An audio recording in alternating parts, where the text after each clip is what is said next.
Good morning, everyone.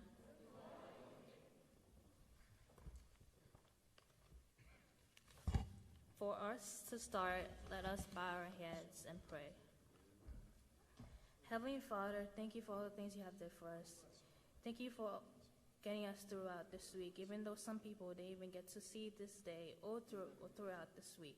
Or some of us are in the hospital right now, battling some type of disease, or even have corona right now. Or some of us don't even have less than others. Thank you for helping us get here safely. And please bless each one of us here today, that you send your powerful angels with us, that you keep us safe, and that you help me able to deliver your message that you have today. Please help me able to inspire others that are going through something that they don't have the power to talk about to anyone. Thank you, Heavenly Father. Amen. So the question I have today for you guys is, I just want to say this message is going to be sensitive, but I am doing this because we're going to a pandemic right now, corona and all that stuff, and we had a quarantine. And this message is sensitive, but I'm speaking on behalf of myself because, some of us, especially teens and all that stuff in the Haitian community, they don't really talk about that topic. I don't really know why, but it's sensitive. But I want you guys to really pay attention to this message and learn throughout this. So the question I have for you guys is, who had ever felt tired? I'm not talking about like tired physically. I'm talking about like tired mentally. Like you're so exhausted, like you're going through so much, and you're like, when is this pain gonna stop? Who had ever felt that way before? I know some of you guys had felt that way, especially, with work, with family, keeping everything all together and that stuff. Yeah, and who had ever felt alone, afraid, depressed, and suicidal even? And I know some people have felt that way, especially our teens too, because, the teenage years is like all emotions coming all together and that stuff. So, But I want to introduce myself first. You guys don't really know me because I don't really talk at all, and I'm very shy.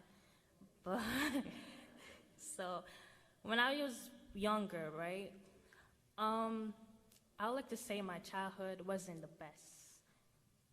But what got me through it is the love of God, I can say.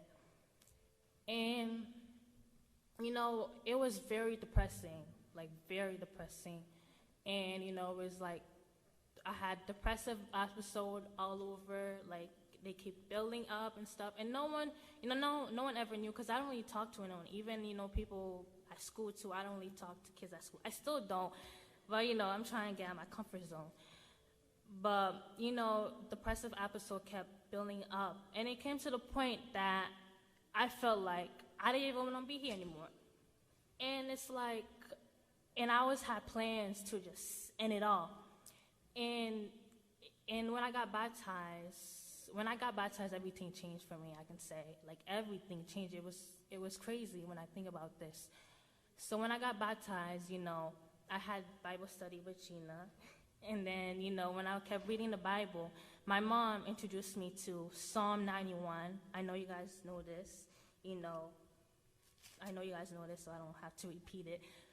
But my mom introduced me to Psalm 91. And then at times, I used to be afraid to sleep at night, most kids, because of the dark. And then every night I would read Psalm 91. Every night I would read Psalm 91. It's like my faith in God kept increasing. And, when I'm thinking about this right now, it's actually very crazy, because it's like this psalm right here, it's like it brought me to a whole new road, like that made me feel that I'm not alone, that God's angels is always with me.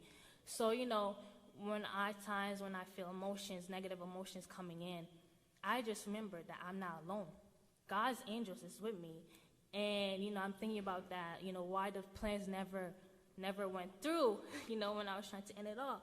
And it's like, because God, angels, is always there with me, because he wanted me here for a purpose, and I'm still here, and I'd like to say thank you to him. And, thank you, I'm at high school right now, I'm 17, and I'm a junior, I'm doing a lot of things, and I would like to say thank you for him. And we're going to go to the scripture today. So today we're going to read about Elijah. Elijah was a prophet, but and a miracle worker. He was a prophet and a miracle worker. With so much faith, he had so much faith, if you know the story of Elijah. But I'm going to get into the middle of the story. I'm going to tell the story. But he had so much faith, but he ended up feeling alone, suicidal, and depressed. How can someone who has so much faith, and he was a miracle worker, and, he performed a lot of miracles throughout God, how come someone who has so much faith end up feeling alone, suicidal, and depressed? Think about that. So let's go throughout this more of the story. So the people of Israel worship an idol named Baal. So the prophet Elijah challenged the prophets of Baal to contest to see who can bring down fire from heaven to burn the sacrifice. The prophets of Baal went first. They prayed, shouted, and even cut themselves. Nothing happened. Then Elijah prayed, and fire came down from heaven and consumed the sacrifice as well as the stones of the altar. Then Elijah had all the prophets of Baal killed. When you think about this story, it's kind of crazy, right? He had fire came down from heaven. Like, if you think about this, it's like, is that possible? What is that? So then, because where he was at, no one believed in God. They worship idols. So when this happened, Queen Jezebel said she will kill Elijah. So when Elijah heard this, he was like, wow, I'm alone in this, wow, I'm gonna die. It's like, what's the point anymore? So in fear, he left his servant behind and ran to the wilderness where he sat under a broom tree and prayed he would die because he lacked faith. Please open your Bible to 1 Kings 19, verse 4 through 9. 1 Kings 19, verse 4 to 9.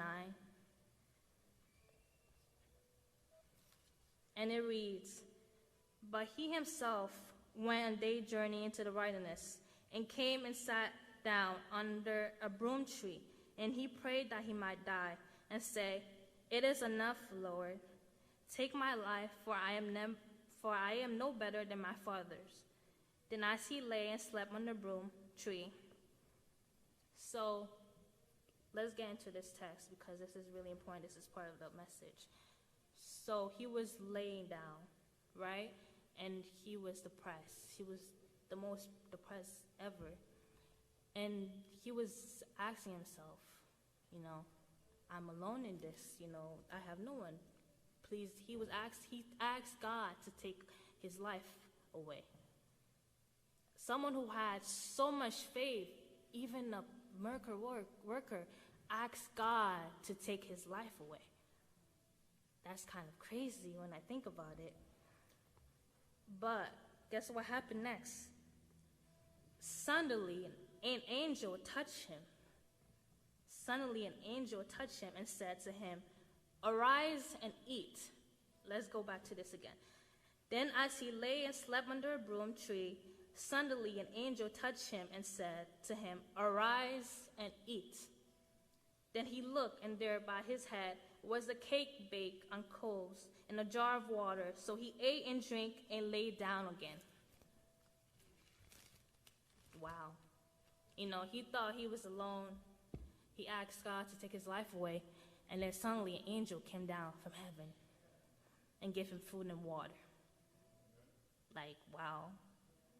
So that can tell us that, especially right now, the world is going through hard times. That can tell us that we are not alone. Even here right now, we're not alone. God's angels is right here. Like right now, I'm standing here, I'm not alone. His angels are right beside me. And you know, you can't see it, but some people can feel the presence. But they're here, all over the place. No matter where you are, no matter if you're sleeping or not, they're there.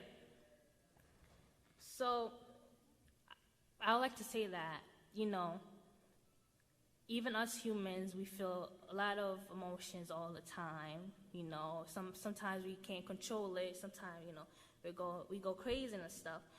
But remember that even one of God's prophet that has so much faith, he felt the same emotions that we have felt. But God always showed up for him. And I want you guys to go into Isaiah 41, verse 10. Isaiah 41, verse 10.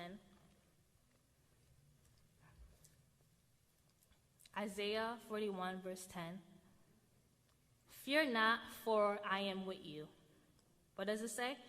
Fear not, I am with you. Be not dismayed, for I am your God. I will strengthen you. Yes, I will help you. I will hold you with my righteous right hand. I'm going to repeat this. Fear not, for I am with you. Be not dismayed, for I am your God.